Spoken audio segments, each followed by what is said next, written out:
بسم الله الرحمن الرحيم الحمد لله رب العالمين والصلاة والسلام على سيدنا ومولانا محمد وعلى آل سيدنا ومولانا محمد وبارك وسلم. اللهم أرنا الحق حقا وارزقنا اتباعه وأرنا الباطل باطلا وارزقنا اجتنابه. اللهم أرنا حقائق الأشياء كما هي ربنا زدنا علما وعملا وإخلاصا يا رب العالمين. اللهم انصر أولياءك في غزة وفي الدفاع وفي اليمن وفي لبنان وفي العراق وفي إيران وفي مشارق الأرض ومغاربها. اللهم انصرهم على عدوك وعدوهم إنك على كل شيء قدير. اللهم انصر جندك، اللهم انصر جندك، اللهم انصر جندك. اللهم ألف بين قلوبهم وأصلح ذات بينهم، اللهم أصلح ذات بينهم. اللهم سدد رميهم وسدد رايهم وسدد خطاهم. اللهم فرج عنا وعن إخواننا في غزة وفي الضفة وفي فلسطين كلها وفي اليمن وفي لبنان وفي مشارق الأرض ومغاربها. اللهم نفس كربنا وكربهم وثبت أقدامنا وأقدام والطفنا بهم، وثبت أقدامنا والطف بنا وبهم يا أرحم الراحمين يا رب العالمين. وصلى وسلم على سيدنا ومولانا محمد وعلى آله وأصحابه وأزواجه وذريته أجمعين برحمتك يا أرحم الراحمين آمین آمین. اچھا جی، یہاں پہ پہنچے ہیں ہیومنزم کی فکری بنیادیں. اچھا جی، تو کسی بھی نظام میں سب سے بنیادی مسئلہ جو ہے تصور ذات کا ہوتا ہے. مثلا آپ ایک عالم دین سے پوچھیں کہ انسان ذاتی طور پہ کیا ہے، انسان کیا ہے، اس کو مطلب عرفان نفس کہتے ہیں تصوف کی زبان میں، یا عرفان ذات بھی کہتے ہیں اس کو.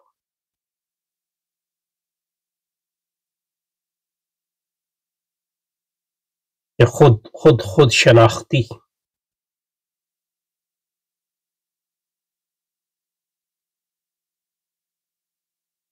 اس کا بنیادی وظیفہ کیا ہے، وہ کیا ہے، اس کا وظیفہ کیا ہے.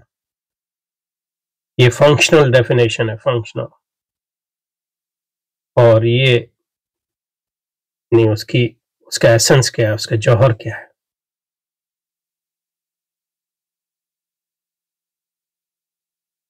وہ عالم ربانی، عالم دین آپ کو بتائیں گے کہ انسان دراصل اللہ کا بندہ ہے، مخلوق ہے، بندہ ہے، اور اس کا بنیادی وظیفہ جو ہے بندگی ہے. وما خلقت الجن والانس الا لیعبدون.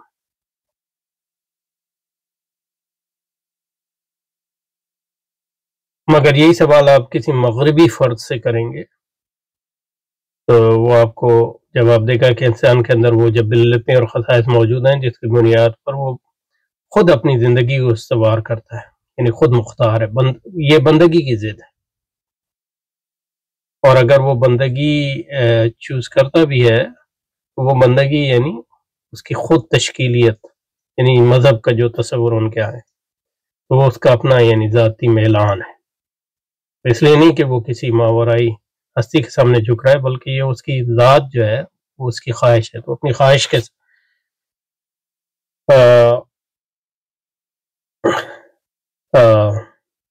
کے سامنے جھک رہا ہے تو وہ خود اپنی زندگی استوار کرتا ہے.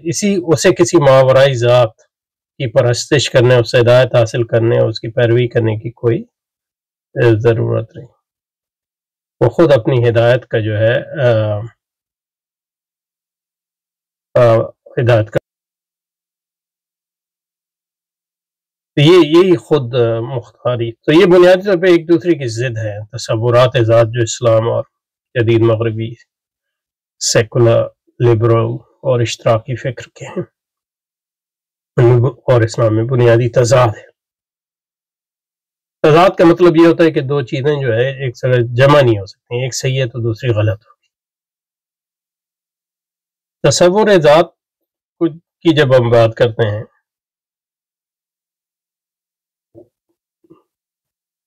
جس کو خود شناخت، تو اس میں چند چیزیں آتی ہیں. جیسے امام غزالی نے جامع سعادت میں لکھا ہے کہ پہلے یہ خود چه چیزی، تو کون ہے، بندہ ہے یا خود مختار ہے، کیا ہے تو، اور از کجا آمدی، کہاں سے آیا تو،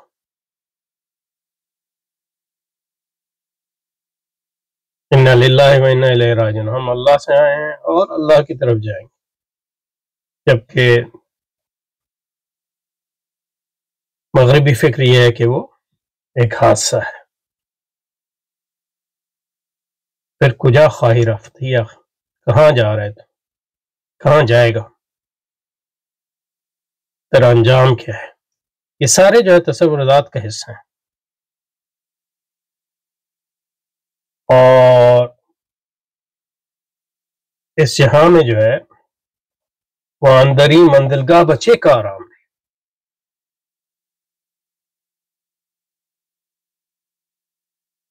بچے کا آرام دے. اس دنیا میں کس لیے آیا ہے تو، یہ جو اس پانچویں چیز اس میں ہے وسعادت تو چیز و در چیز.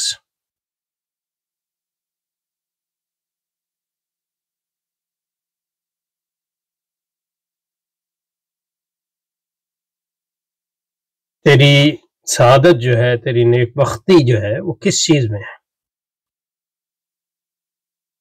کیا ہے اور کس چیز میں، بندگی میں ہے یا خود مختاری میں ہے، کس چیز میں. اور چھٹی چیز ہے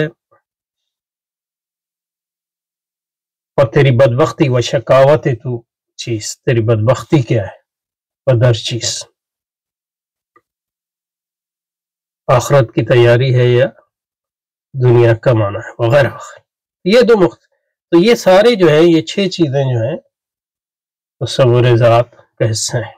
جب یہ ایسا سوال آپ اٹھاتے ہیں کہ میں کیا ہوں، تو کیا ہے، تو اس میں یہ ساری چیزیں آتی ہیں. اچھا، مغربی فکر انسان ہی کو کائنات کا میزان ٹھہراتی ہے. میزان کا مطلب ہے میشر.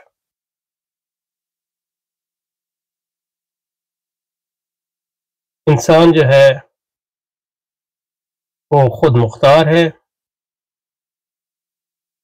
اور کیا اچھا ہے کیا برا ہے اور کائنات کو کس ڈگر پہ جانا چاہیے، اس کا فیصلہ جو ہے انسان کے فائدے میں کیا ہے یہ طے کرے گا.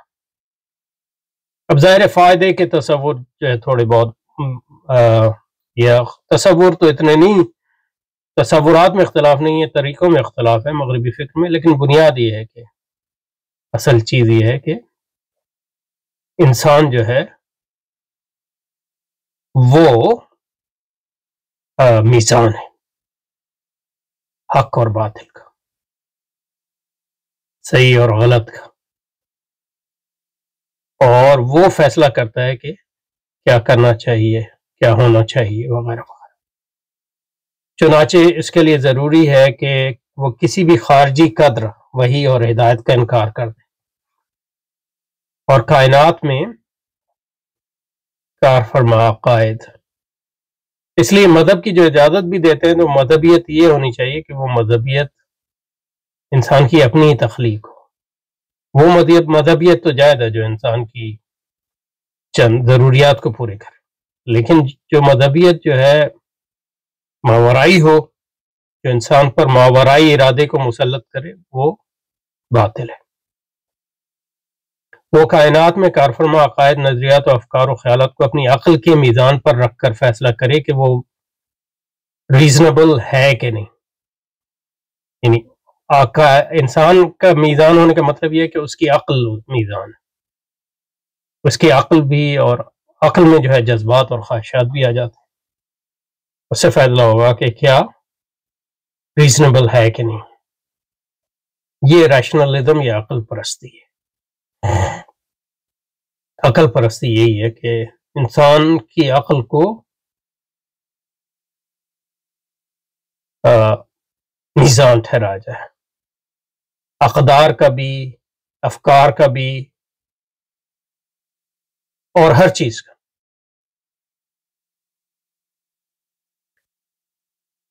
اچھا جی، ریشنلزم لاطینی لفظ ریشو سے نکلا ہے. ریشو سے ڈائریکٹ ریشو پہ سچ نہیں نکلا ہے، ریشو سے بھی نکلا ہے، لیکن یہ کہ ریزن کا جو اوریجن ہے یہ ہے لاطینی لفظ، اس میں کوئی شک نہیں. ریزن جو ہے لاطینی لفظ، لاطینی اس کا اوریجن لاطینی لفظ تو انگریزی ہے. یہ اس کی جو اوریجن ہے، اس کا اوریجن کو اردو میں کیا کہتے ہیں، اس کی اصل یا مبدا. یہ لاطینی زبان ریری کا مطلب ریری سے نکلا ہے، اور ریری سے نکلا ہے ریٹیو اور اس سے فرانسی، یہ بھی لاطینی، تو اصل اس کا جو ہے ریری، اس سے یہ بھی لاطینی ہے ریٹیو یا ریشیو، اور اس سے آیا یہ فرینچ ریزونو، اور اس سے انگریزی میں آیا اولڈ انگلش میں ریزن. تو ریری کا مطلب ہے کسی چیز کو کنسیڈر کرنا، اس پر غور کرنا، کسی چیز پر غور و فکر کرنا. یہ اس کی بنیادی جو اس کا لفظ ہے. اور ریٹیو جو ہے یہ اس کا مطلب بھی غور و فکر کرنا ہے، لیکن اس کا مطلب جو ہے اس میں کیلکولیشن کے معنی بھی آتے ہیں.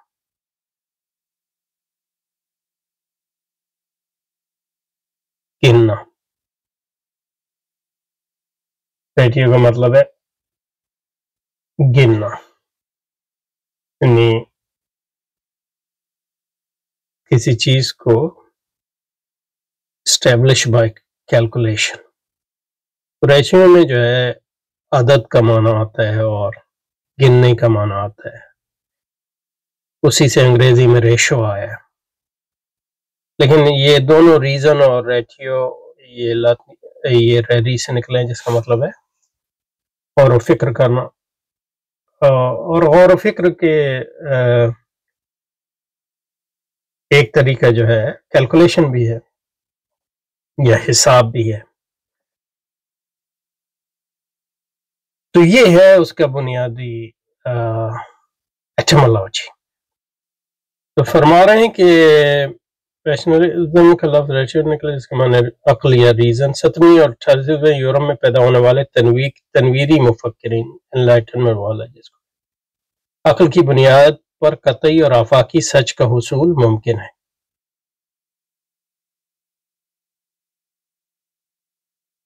عقل کی بنیاد پہ ممکن ہے کن معنوں میں؟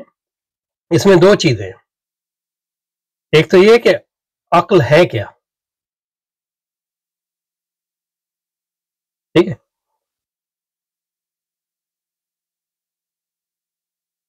تنویری مفکرین جو ان کا عقل کا تصور تھا، وہ تصور بنیادی طور پہ انسان، یعنی انہوں نے جذبات اور خواہشات کو عقل سے نکال دیا. انسان کی جو محض سوچنے کی قوت ہے، چاہے وہ انڈرسٹینڈنگ ہو یا اس کے استدلال کی قوت ہو، اس کو انہوں نے عقل کہا. یہ ایک. دوسرا یہ ہے کہ یہ کہنا کہ عقل کی بنیاد پہ سچ، یہ دو طریقے سے کہا جا سکتا ہے. ایک یہ کہ عقل جو ہے اس کے لیے ضروری ہے،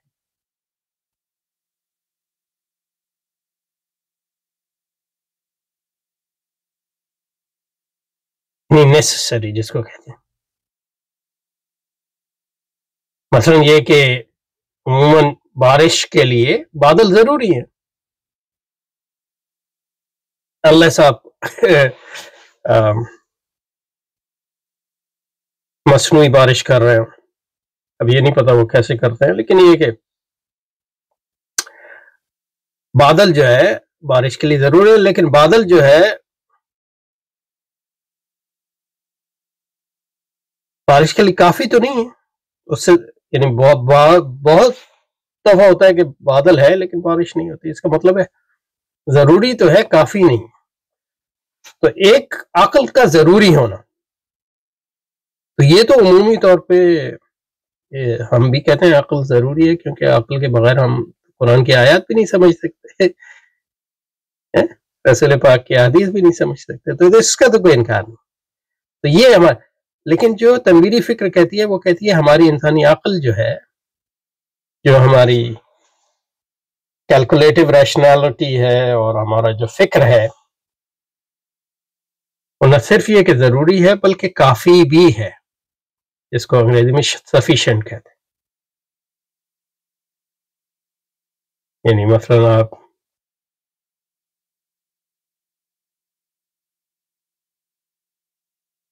یعنی ایک چیز جو ہے ضروری ہو سکتی ہے، لیکن یہ ہو سکتا ہے کافی نہ ہو، جیسے بادل کی ہم نے مثال دی. اور ایک چیز کافی ہو سکتی ہے لیکن ہو سکتا ہے ضروری نہ ہو. مثلا گلاس، جوس کا گلاس جو ہے آپ کی پیاس بجھانے کے لیے کافی ہو سکتا ہے، لیکن یہ ضروری تو نہیں ہے. آپ کی پیاس اور بھی بہت سی چیزوں سے، یعنی پانی کے گلاس سے زیادہ بہتر طور پہ ہو سکتی ہے. اور بعض دفعہ ہوتا ہے کہ ایک چیز جو ہے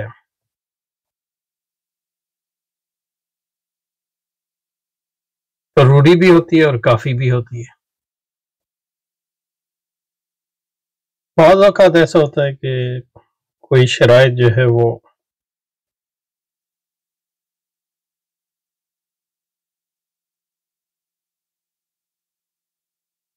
ضروری اور کافی ہوتی ہے. مثلا یہ کہ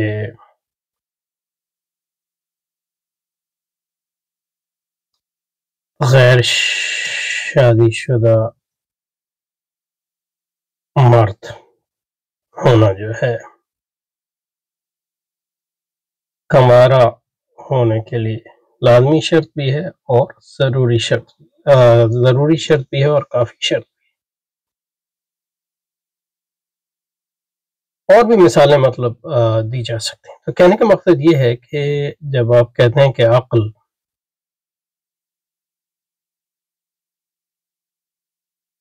میزان ہے اور حقائق متعین کر سکتی ہے، تو اس میں دو دعوے ہوتے ہیں، ایک ضروری ہے، کافی ہے. تو جو تنویری فکر کہتی ہے وہ ضروری بھی ہے اور کافی بھی ہے عقل، جبکہ اس کا کوئی تصور پہ بھی فرق ہو سکتا ہے، لیکن تصور پہ اگر ہم مصالحت بھی کر لیں مفروضے کے طور پہ، تو تنویری فکر یہ کہتی ہے کہ حق کی شناخت کے لیے عقل ضروری بھی ہے اور کافی بھی ہے، جبکہ اسلام کہتا ہے کہ وہ ضروری ہے لیکن کافی نہیں. تو یہ تنویری عقل کی بنیاد پر قطعی اور آفاقی سچ کا حصول ممکن ہے، اور عقل جو ہے اس کے لیے ضروری بھی ہے اور کافی. چنانچہ جب انسان ہی تمام خیر تعین کرتا ہے، ایسے صورت میں خدا پرستی کا کیا سوال. تو آگے جو ہے ڈیکارٹ کی مثال دی ہے اس کو سمجھانے کے لیے، تو اس کو اگلی بار کریں گے انشاءاللہ. سبحانک اللہم و بحمدک، نشہد ان لا الہ الا انت، نستغفرک ونتوب الیک. صلی وسلم علی سیدنا و مولانا محمد وعلی آلہ واصحابہ وازواجہ وذریتہ اجمعین برحمتک.